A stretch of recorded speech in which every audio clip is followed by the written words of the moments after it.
GVMC standing committee ఎన్నికలకు నామినేషన్ల స్వీకరణ ముగిసింది. వచ్చే నెల 7న పోలింగ్ జరగనున్నది. 10 స్థానాలకు ఇరు పక్షాల నుంచి 10 మంది నామినేషన్లు దాఖలు చేశారు. దీంతో స్టాండింగ్ కమిటీ ఎన్నికలు కూటమి వైసీపీ మధ్య రసవత్తరంగా జరగనున్నాయి. జీవీఎంసీ స్టాండింగ్ కమిటీ ఎన్నికలకు నామినేషన్ల స్వీకరణ ముగిసింది. వచ్చే నెల 7న పోలింగ్ జరగనుంది. 10 స్థానాలు ఉండగా కూటమి నుంచి 10 మంది, వైసీపీ నుంచి 10 మంది కార్పొరేటర్లు పోటీలో నిలిచారు.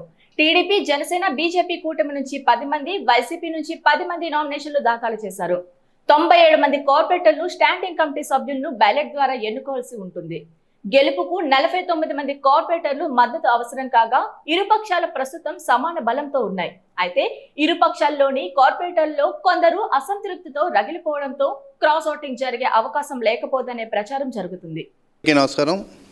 వచ్చే నెల 7వ తారీఖుని స్టాండింగ్ కమిటీ ఎలక్షన్ జరగబోతున్నాయి. మరి వైఎస్ఆర్ కాంగ్రెస్ పార్టీ నుంచి 10 మంది, కూటమి నుంచి 10 మంది నామినేషన్ చేయడం జరిగింది. స్క్రూటినీలో కూడా ఈరోజు అంతా ఫైనల్ అయింది.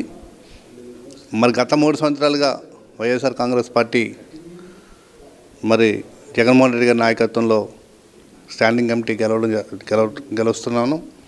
రేపు 7వ తారీఖు జరిగే ఎలక్షన్స్లో same majority YSR Congress party నుంచి 10కి 10 గెలవబోతున్నాం. దాని గురించి మేయర్ గారి ఛాంబర్లో ఇప్పుడే మీటింగ్ అయింది. మరి అందరూ కూడా YSR Congress party majority corporators ఉన్నారు కాబట్టి గతంలో ఎన్నికైన స్టాండింగ్ కమిటీ మెంబర్స్ కానీ ఇతర పార్టీల నుంచి కూడా వైఎస్ఆర్ కాంగ్రెస్ పార్టీకి ఓటు వేయడానికి సిద్ధంగా ఉన్నారు.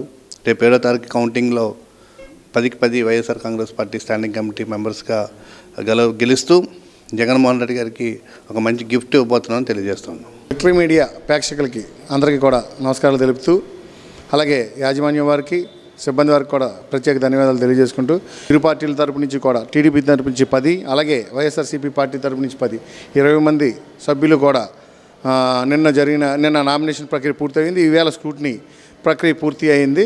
ఈ స్క్రూటినీకి ఈవేళ మా పార్టీ తరపు నుంచి 10 మంది కూడా టీడీపీ కంటెస్ట్ చేస్తున్న అభ్యర్థులు అందరూ కూడా వెళ్ళి అటెండెన్స్ అవ్వడం జరిగింది.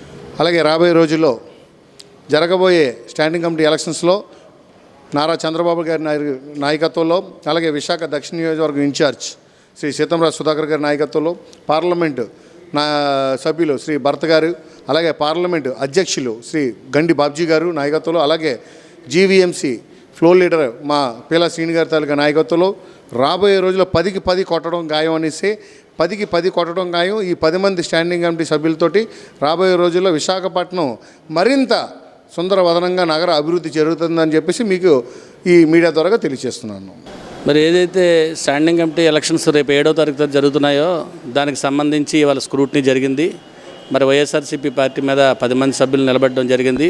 స్క్రూటినీలు అందరూ కూడా ఒకే ఏర్ కాబట్టి రేపు రాబోయే 7వ తారీఖు ఎలక్షన్స్కి 10 మందిని కూడా మేయర్ గారు, మేము, అలాగే మా అధిష్టానం సుబ్బారెడ్డి గారి నాయకత్వంలో మేము గెలిపించుకోవడానికి సిద్ధంగా ఉన్నాం. 100% గెలిపించుకుంటాం తెలియజేస్తున్నాం.